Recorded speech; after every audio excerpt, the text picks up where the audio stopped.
పెద్దపల్లి ప్రజలకు మరొక శుభవార్త.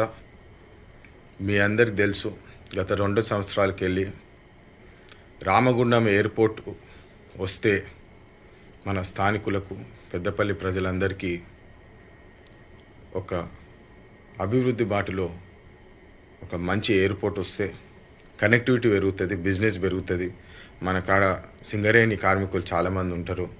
వాళ్ళు ట్రావెల్ చేయాలంటే 3 గంటలు హైదరాబాద్కు వచ్చి మళ్ళీ ఎయిర్పోర్ట్కి పోయి ఆ కష్టాలు చూసి పెద్దపల్లిలో రామగుండంలో ఒక ఎయిర్పోర్ట్ రావాలని చెప్పి ఏదైతే ప్రజలు కోరుకున్నారో దాని ప్రకారము ఈరోజు స్టేట్ గవర్నమెంట్కి వెళ్ళి దాదాపు 50 లక్షలు ఏదైతే ప్రీ ఫీజిబిలిటీ స్టడీ చేసేది ఉందో అది సెంటర్కి కట్టడం జరుగుతుంది.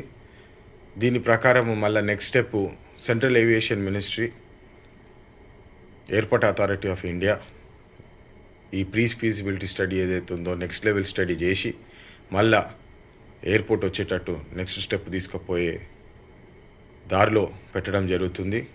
దీని ప్రకారం మేము ప్రజలకు తెలియజేసేది ఏంటంటే దీన్ని మేము స్వాగతిస్తున్నాము. ఈ పేమెంట్ జరిగిన తర్వాత మళ్ళా సెంటర్కి వెళ్ళి ఇంకొక ఫీజిబిలిటీ స్టడీ జరుగుతుంది. దాని తర్వాత మళ్ళీ ఎయిర్పోర్ట్ వచ్చేదాకా మేము మళ్ళా కృషి చేసి రామగుండంలో ఒక వరల్డ్ క్లాస్ ఎయిర్పోర్ట్ వచ్చేటట్టు మేము కృషి చేసి ఖచ్చితంగా ఎట్టి పరిస్థితుల్లో ఎన్ని కష్టాలు వచ్చినా ఎయిర్పోర్ట్ స్థాపించేటట్టు పనిచేస్తామని చెప్పి మళ్ళొకసారి కాకా గారిని తలుచుకొని మీరు ఏదైతే నాకు ఆశీర్వాదం ఇచ్చినారో దాని మేరకు నేను కృషి చేసి కష్టపడతాను అని చెప్పి మళ్ళొకసారి మీ అందరికి తెలియజేస్తూ మీ గడ్డం వంశీ. జై హింద్, జై తెలంగాణ.